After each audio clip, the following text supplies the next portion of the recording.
हरि विष्णु की जय। नमस्कार, आप सभी का मेरे चैनल में हार्दिक अभिनंदन है, स्वागत है। आइए सुनते हैं वैशाख मास महात्म अध्याय 6।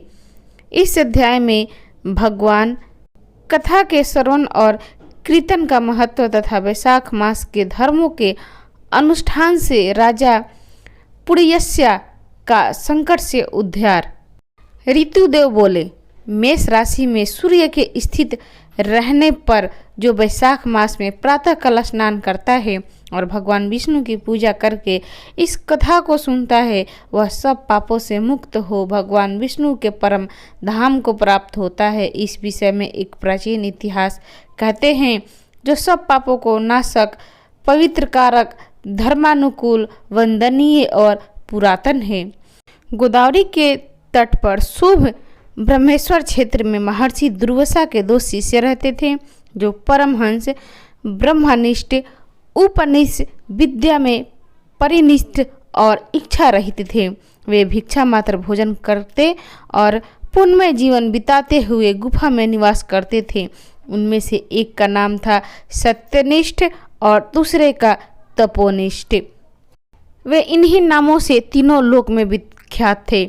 सत्यनिष्ठ सदा भगवान विष्णु की कथा में तत्पर रहते थे। जब कोई श्रोता अथवा वक्ता न होता तब वे अपने नित्य कर्म किया करते थे। यदि कोई श्रोता उपस्थित होता तो उसे निरंतर वे भगवान का कथा सुनाते और सुनते। यदि कोई कथावाचक भगवान विष्णु की कल्याणमयी पवित्र कथा कहता तो वे अपने कर्मों को समेटकर श्रवण में तत्पर हो उस कथा को सुनने लगते थे। वो अत्यंत दूर के तीर्थों और देव मंदिरों को छोड़कर तथा कथा विरोधी कर्मों को परित्याग करके भगवान की दिव्य कथा सुनते और श्रोताओं के स्वयं भी सुनाते थे। कथा समाप्त होने पर सत्यनिष्ठ अपना शेष कार्य पूरा करते थे। कथा सुनने वाले पुरुष को जन्म मृत्युमय संसार बंधन की प्राप्ति नहीं होती, उसके अंतकरण की शुद्धि होती है। भगवान विष्णु में जो अनुराग की कमी है वह दूर हो जाती और उनके प्रति गाढ़ अनुराग होता। साथ ही साधु पुरुषों की प्रति सौहार्द बढ़ता है।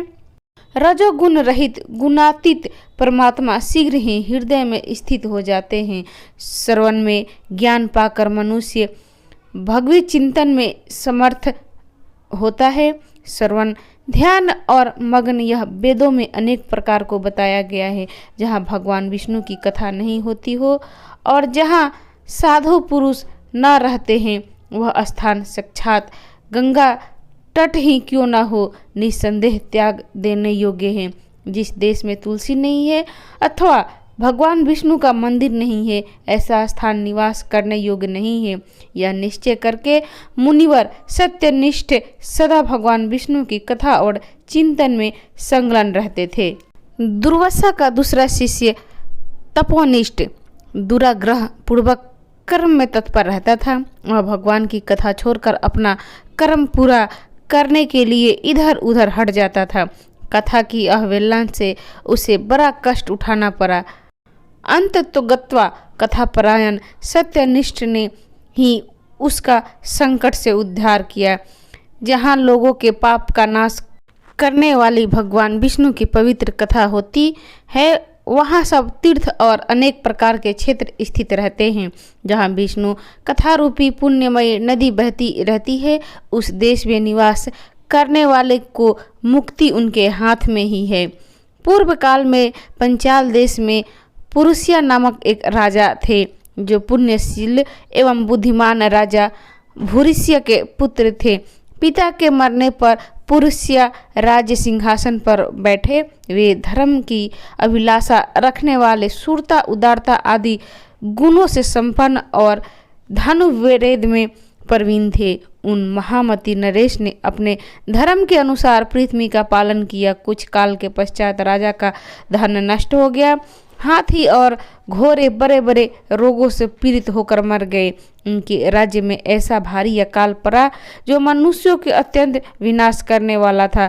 पंचाल नरेश राजा पुड़ियस्या को निर्बल जानकर उनके शत्रुओं ने आक्रमण किया और युद्ध में उनको जीत लिया।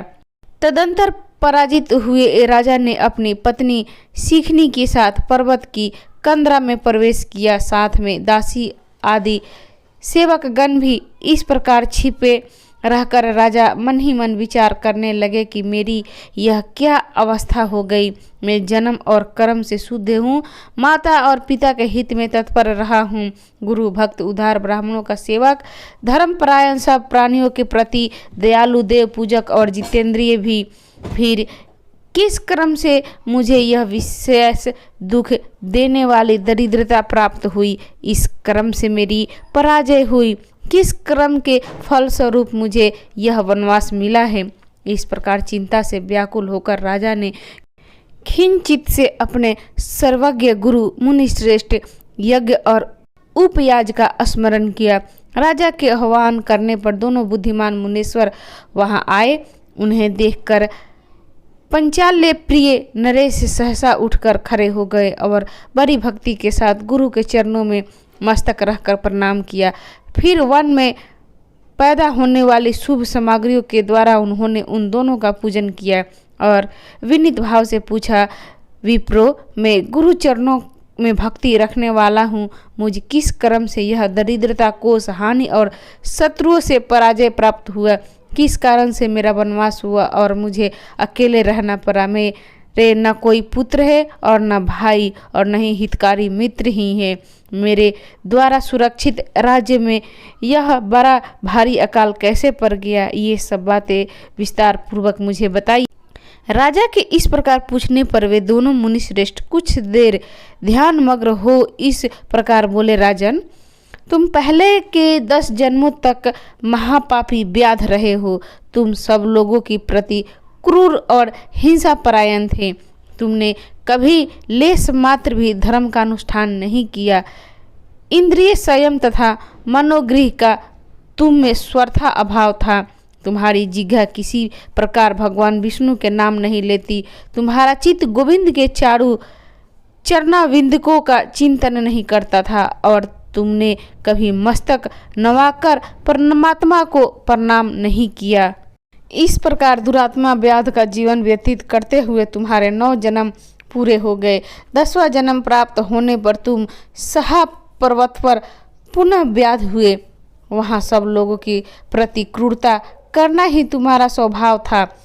मनुष्यों के लिए यम के समान थे, दयाहीन, सशस्त्र जीवी और हिंसा परायण थे।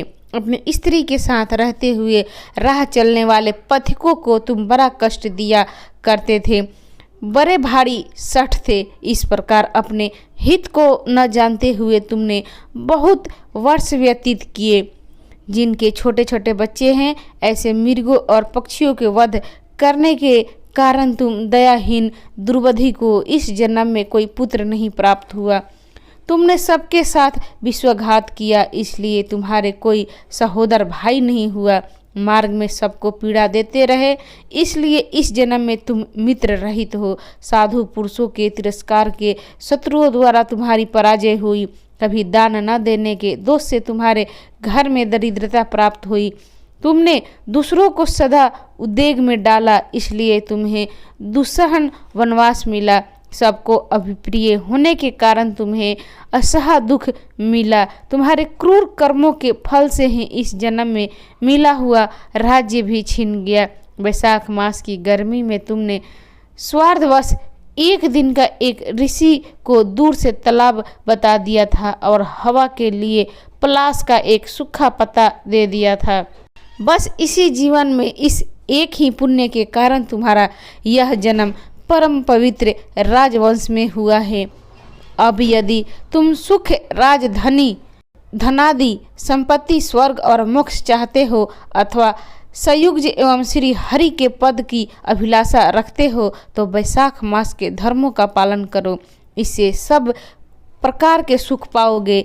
इस समय वैशाख मास चल रहा है। आज अक्षय तृतीया है। आज तुम विधि पूर्वक स्नान और भगवान लक्ष्मीपति की पूजा करें। यदि आपने सम्मान की गुणवान पुत्रों की अभिलाषा करते हो तो सब प्राणियों के हित के लिए प्याऊ लगवाओ। इस पवित्र वैशाख मास में भगवान मधुसूदन की प्रसन्नता के लिए यदि तुम निष्काम भाव से धर्मों का अनुष्ठान करोगे तो अंतकरण शुद्ध होने पर तुम्हें भगवान विष्णु का प्रत्यक्ष दर्शन होगा। यो कहकर राजा की अनुमति ले उनको दोनों ब्राह्मण पुरोहित यज्ञ और उपयाज जैसे आए थे वैसे ही चले गए। उनसे उपदेश पाकर महाराज पुरुयसा ने वैशाख मास के संपूर्ण धर्मों का श्रद्धापूर्वक पालन किया और भगवान मधुसूदन की आराधना की। इससे उनका प्रभाव बढ़ गया तथा बंधु बांधव उनसे आकर मिल गए। तत्पश्चात वे मरने से बची हुई सेना को साथ ले बंधुओं सहित पंचाल नगरी को समीप आए। उस समय पंचाल राजा के साथ राजाओं का पुनः संग्राम हुआ। महारथी पुरुषिया ने अकेले ही समस्त महाबाधु राजाओं पर विजय पाई। विरोधी राजाओं ने भागकर विभिन्न देशों के मार्गों का आश्रय लिया। विजयी पंचाल राज ने भागे हुए राजाओं के कोष 10 करोड़ घोड़े, 3 करोड़ हाथी, 1 अरब रथ, 10,000 ऊंट और 3 लाख खच्चर को अपने अधिकार में करके अपनी पुरी में पहुंचा दिया। वैशाख धर्म के महात्म्य से जब राजा भरगम नोरथ हो पुरुषिया को कर देने वाले हो गए और पंचाल देश में अनुपम सुकाल आ गया, भगवान विष्णु की प्रसन्नता से इस वसुधा पर उनका एक छत्र राज्य हुआ और गुरुता, उदारता आदि गुणों से युक्त उनके 5 पुत्र हुए, जो धृतकीर्ति, धृतकेतु, दृश्ययुग्रम, विजय और चित्रकेतु के नाम से प्रसिद्ध थे। धर्म के पूर्वक प्रतिलापित होकर समस्त प्रजा राजा के प्रति अनुकूल हो गई। इससे उसी क्षण उन्हें वैशाख मास के प्रभाव का निश्चय हो गया।